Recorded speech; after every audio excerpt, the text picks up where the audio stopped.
প্রিয় দর্শক, Bangla first news চ্যানেলে আপনাকে স্বাগত।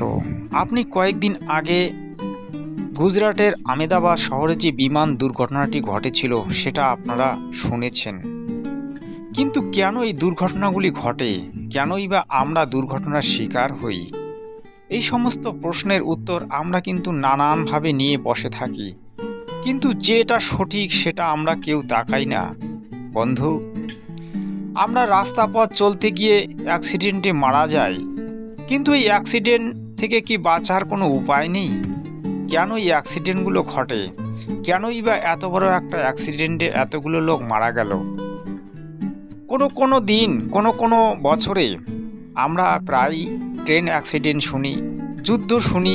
যেমন কিছুদিন আগে আমাদের ভারত পাকিস্তানের সঙ্গে যুদ্ধ হয়ে গেল। কিন্তু কেন ঘটে, এই সমস্ত প্রশ্নের উত্তর খুঁজতে আজ এই ভিডিওটি শেষ পর্যন্ত দেখবেন। এই ভিডিওটি শেষ পর্যন্ত দেখলে আপনারা সমস্ত প্রশ্নের উত্তরগুলি পেয়ে যাবেন। প্রিয় মিত্র, প্রায় বিমানে সমস্ত লোক মারা যায় কিন্তু এই ব্যক্তি বেঁচে যায়, কেন তিনি বেঁচে গেলেন? এই প্রশ্নের উত্তর আজ আমি আপনাকে দিচ্ছি। দেখুন, একটা কথা আছে, রাখে হরি মারে কে, আর মারে হরি রাখে কে। সেই বিষয়টি কিন্তু আপনাকে একবার ভেবেচিন্তে দেখতে হবে, কারণ হরি যাকে রাখে তাকে কে মারে। আসলে এই ব্যক্তির আয়ু অন্য জল ছিল, তাই এই ব্যক্তি বেঁচে গিয়েছিল। এই সমস্ত প্রশ্নের উত্তর আজ আমরা এক এক করে নেব। প্রিয় মিত্রগণ, আপনারা জানেন ব্রহ্মা বিষ্ণু মহেশ্বর স্বর্গ মর্ত্য পাতালের মালিক। এই স্বর্গ মর্ত্য পাতালের মালিক যারা, তারা আমাদেরকে রক্ষণাবেক্ষণ দেয়। কিন্তু তার উপরে একজন আছে যাকে আপনি দেখতে পাচ্ছেন, তিনি বিরাট রূপধারী ব্রহ্ম। এই ব্রহ্ম কি করে জানেন? এই ব্রহ্ম হচ্ছে একুশ ব্রহ্মাণ্ডের মালিক, তিনি সকলের মালিক। অর্থাৎ এখানকার জীব জন্তু জানোয়ার মানুষ থেকে শুরু করে সকলকে তিনি পরিচালনা করেন। এই ব্রহ্মকে অভিশাপ লেগে যায়, 1,00,000 মানব শরীরধারী প্রাণীকে রোজ তাকে খেতে হয় এবং 1,00,000 উৎপন্ন করতে হয়। তা বন্ধু, ভেবে দেখুন, যে এই বিশ্ব ব্রহ্মাণ্ডের মালিক, তাকে যদি এই ধরনের অভিশাপ লেগে থাকে এবং সে যদি প্রত্যেক দিন 1,00,000 মানব শরীরধারী প্রাণী জীবাত্মাকে না পায়, তখন সে কি করবে? ভেবে দেখুন বন্ধু, তখন সে কিন্তু একটা অ্যাক্সিডেন্ট ঘটিয়ে সেখানে 1,000, 2,000, 5,000, 50,000, লাখো লোককে সে মারতে পারে এবং তার তৃপ্তির জন্য সে যে কোনো কৌশল অবলম্বন করতে পারে। তাই এই কৌশলটিকে কাজে লাগিয়ে তিনি আমাদের এখানকার অ্যাক্সিডেন্টগুলো ঘটায়। আর আমরা কিন্তু ভেবে দেখি বিভিন্নভাবে, যেমন ট্রেন অ্যাক্সিডেন্টটি ঘটেছে, কোনো গাড়ির লাইন খুলে গেছে বা কোনো কিছু একটা লাইনের ব্যতিক্রম হয়েছে যার কারণে ট্রেন অ্যাক্সিডেন্ট ঘটেছে, বা বিমানটির মধ্যে কোনো একটা যন্ত্রের লোকসান হয়েছে বা যন্ত্রটি খারাপ হয়েছে যার কারণে বিমানটি দুর্ঘটনা ঘটেছে। কিন্তু বাস্তব যেটা সত্য মিত্র, সেটা হচ্ছে এই যে কাল ব্রহ্ম, তিনি এই অ্যাক্সিডেন্টগুলো ঘটান। তার কারণেই আমরা বিভিন্ন অ্যাক্সিডেন্টের শিকার হয়ে মারা যাই। সে আমাদেরকে এখানে রেখেছে নিজের স্বার্থের জন্য, নিজের স্বার্থ পূর্তির জন্য।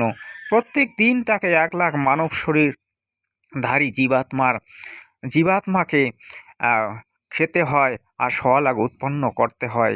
সেই জন্যই তিনি এই অ্যাক্সিডেন্টগুলো ঘটান। যেদিন তার 1,00,000 কম পড়ে যায়, 1,00,000 পূরণ হতে 200 বা 500, 1,000, 2,000 যেটাই কম পড়ুক না কেন, তিনি কিন্তু ওই অ্যাক্সিডেন্ট ঘটিয়ে তার ওই 1,00,000 পূরণ করে নেয়।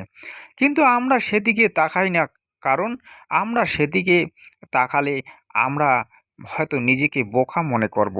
কিন্তু যেটা বাস্তব সত্য সেটাই তো বলতে হবে।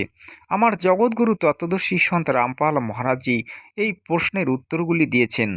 তিনি বলেছেন যে আমরা যদি পরমাত্মার সেবা করি, পরমাত্মার ভক্তি করি, পরমাত্মা আমাদেরকে ওই অ্যাক্সিডেন্ট থেকে বাঁচাবে। অর্থাৎ অ্যাক্সিডেন্ট তো হবে, কিন্তু অ্যাক্সিডেন্ট হবে বড় থেকে ছোট। অর্থাৎ আপনার যদি মৃত্যুযোগ থাকে, তাহলে একটা সামান্য কাঁটা বেঁধে আপনার মৃত্যুযোগটাকে পরমাত্মা কাটিয়ে দেবে। কিন্তু আমরা পরমাত্মার ভজন সাধন করি না, পরমাত্মাকে আমরা নিরাকার বলি, যার জন্যে আমাদের এই দুর্দশা হয় বন্ধু। তাই আমি এই ভিডিওতে এই কথাটি বললাম এই কারণে যে আপনারা জেগে উঠুন, জানুন সত্যটা কি। আসলে সমস্ত অ্যাক্সিডেন্ট, যুদ্ধ যা কিছু পৃথিবীতে ঘটে সমস্তই এই কালব্রহ্ম ঘটায়। মিত্র, আপনি দেখতে পাচ্ছেন ৭ই জুন একজন প্রসিদ্ধ জ্যোতিষী বলেছিল ভারতবর্ষ তথা ভারতবর্ষের বাইরের যে দেশগুলি সেই দেশগুলিতে অ্যাক্সিডেন্ট ঘটবে, বিমান দুর্ঘটনা, রেল দুর্ঘটনা, বিভিন্ন ধরনের দুর্ঘটনায় লোক মারা যাবে এবং একজন বিশিষ্ট ব্যক্তি তিনি মারা যাবেন। ৭ই জুন তিনি বলেছিলেন এবং মিডিয়া অন্যান্য চ্যানেলের মাধ্যমে তা দেখানো হয়েছিল, কিন্তু সেটা গভর্নমেন্ট মানে না। কারণ গভর্নমেন্ট জ্যোতিষী এবং ভবিষ্যৎবাণীকে তারা সম্মান দেয় না, ভবিষ্যৎবাণীকে তারা এড়িয়ে চলতে চায়, যার কারণে আজ আমাদেরকে এই অ্যাক্সিডেন্টগুলো দেখতে হয়। যদি তারা একটু এই কথাগুলোকে মেনে চলে তাহলে হয়তো বাঁচা যাবে। যেমন কিছুদিন আগে গুজরাটে ভূমিকম্প হয়েছিল, সেটারও কিন্তু একটা ভবিষ্যৎবাণী হয়েছিল, কিন্তু সেটা গভর্নমেন্ট মানেনি। তাই আজ এই দুর্দশা, এই অ্যাক্সিডেন্টগুলো আমাদেরকে দেখতে হচ্ছে। তাই বিশ্বাস রাখুন ঈশ্বরের উপর, বিশ্বাস রাখুন মানুষের উপর, বিশ্বাস রাখুন জনতার উপর। মিত্র, আপনি জানেন এই বিশ্ব ব্রহ্মাণ্ডে যা কিছু ঘটছে সবই ঈশ্বরের ইচ্ছায় হচ্ছে বা ঈশ্বর ইচ্ছা করে করছে। এটা কি আপনি বিশ্বাস করেন? না। যা কিছু ঘটছে আপনার ইচ্ছার উপর ঘটছে।